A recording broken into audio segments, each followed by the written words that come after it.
Welcome back to the FF Forge. It's Steve again, and we will continue Rankings Day with the quarterbacks now in the afternoon. Was the afternoon. I had a little trouble with YouTube. Was the afternoon by the time I got the other videos up as well. So how about the evening? Probably by the time these get up anyways. This is my projected rankings over here. And then what we'll be going through mostly is just going to be my rankings. In case you're not familiar, over here is a temperature gauge. That is a measure of some factors that are mostly matchup based and game flow based type things. Is it a red hot matchup is what we're getting at, or a stone cold, ice cold? Stone cold's a good thing. We don't want that.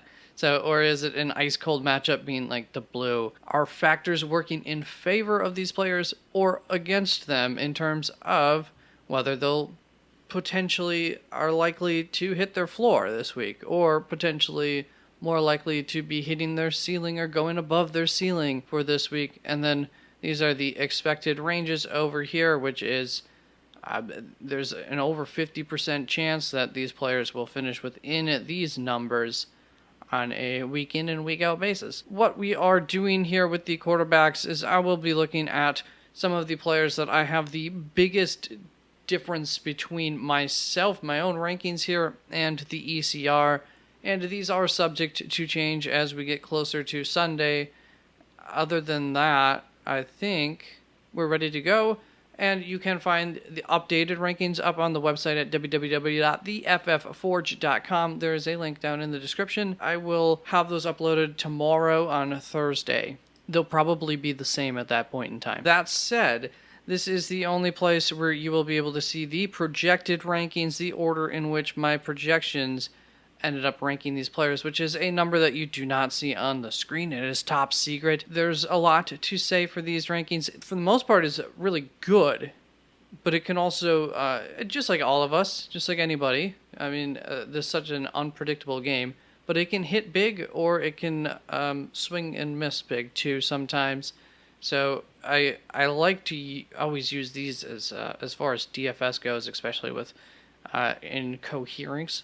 In coordination with this ceiling number over here for a guy like a Kenny Pickett. Hey, take a risk on him, just like last week. If he'd connected on some of that stuff near the end zone, it could have been a big week given the amount of yardage that he had.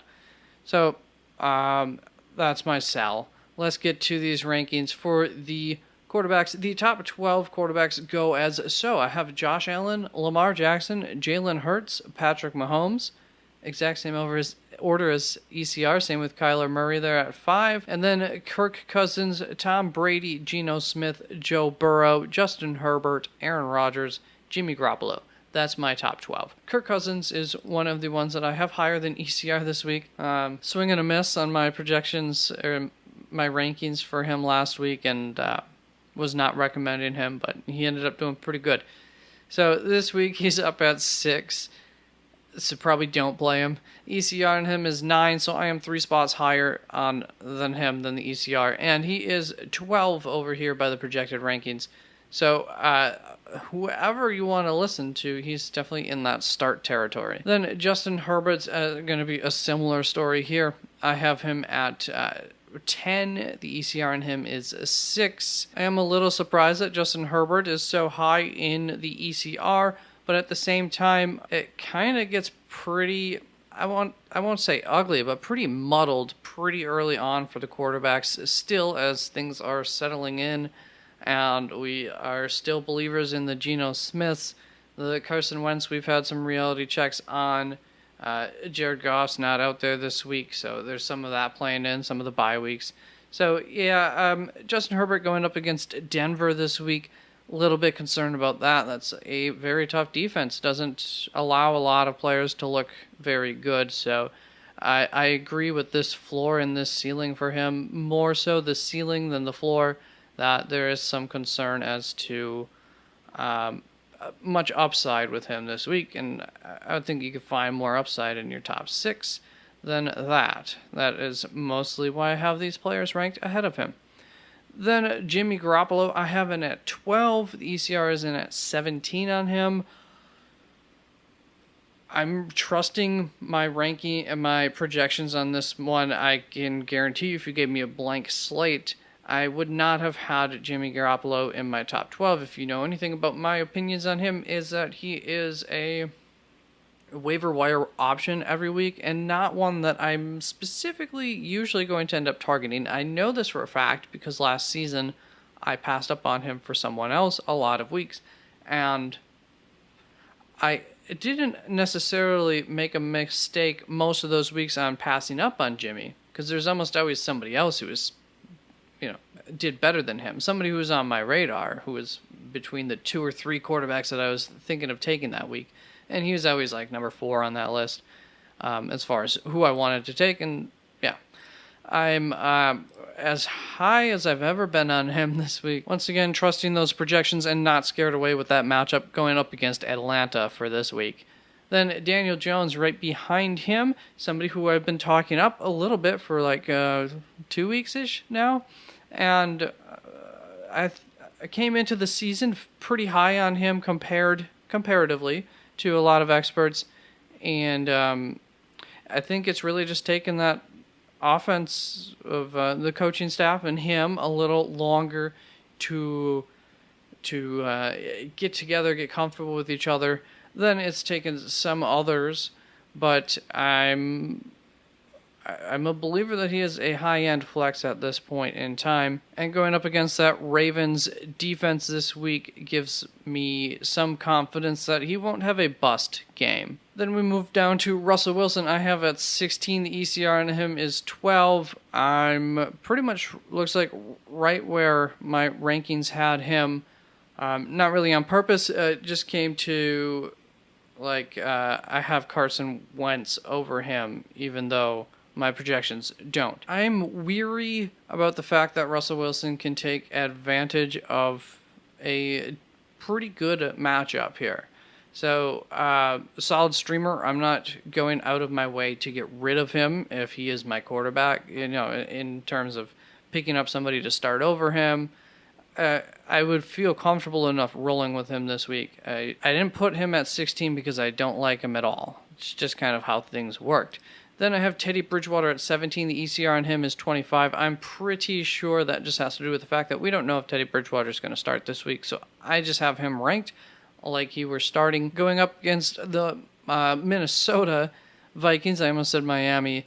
For Teddy, I'm not too afraid of that. And I think there's some elements of some upside to that. It is not the best matchup according to my player temperature. Just FYI, but that's more of a gut thing. Then we have Marcus Mariota going up against San Francisco. I have him at 19. The ECR has him at 22. 100% understandable. I would say there is a silver lining to my ranking, or the potential that my ranking could be more true of the outcome is just that San Francisco has had some pretty severe injuries on the defensive side of the ball, which may help. And as long as Mariota gets his tight end back, Kyle Pitts, that should help open up some things for that offense. He had another big rushing game last week. It really just came down to trusting the ceiling for Marcus Mariota here, pretty large. So I at this point, if I'm having to start someone from roughly this area on down, I'll take that ceiling over some of these other issues. Then Trevor Lawrence, I have at 21. The ECR on him is 14. I'm a little confused by the ECR on that. I might be a little too low on him going up against the Colts this week. I don't know. That's not really like a great matchup by any means. Not a terrible matchup, just sort of a neutral matchup. I don't hate him this week. He's still in this same grouping from about Zach Wilson on down here. Then I have Andy Dalton 4 spots ahead of ECR at 23. ECR on him is at 27. Really just came down to me trusting the projections a little bit on him and keeping him above some of these other players. Hopefully you're not having to play these players, but in 2 quarterback leagues, you might. The last one to talk about will be Matt Ryan. So here's where I would say you start Andy Dalton over Matt Ryan. ECR at 21 would say that you start Matt Ryan over Andy Dalton. I have Matt Ryan at 27, so 6 spots behind that ECR. Jacksonville's not a good matchup, really, defensively. And Matt Ryan hasn't showed me anything to give him any faith. So I'm going to trust my rankings on this one, as well as the reality of the situation, which my rankings are based on. But, that's it for Andy Dalton, Matt Ryan. That's it for the quarterbacks. That's all I've got. So good luck to you in your fantasy football leagues this week, in case I forget to say that in the next video. On to the tight ends, and then we'll be done for the day. And once again, thanks for everything. I love you. I appreciate you. You are awesome. Drop a like. Those are very much appreciated, if nothing else. And feel free to give me any comment, or just let me know, hey, I'm thinking about playing this guy or this guy, in the comments, and ask me some start-sit questions. I'm always happy to answer those whenever I get the chance. So, bye-bye.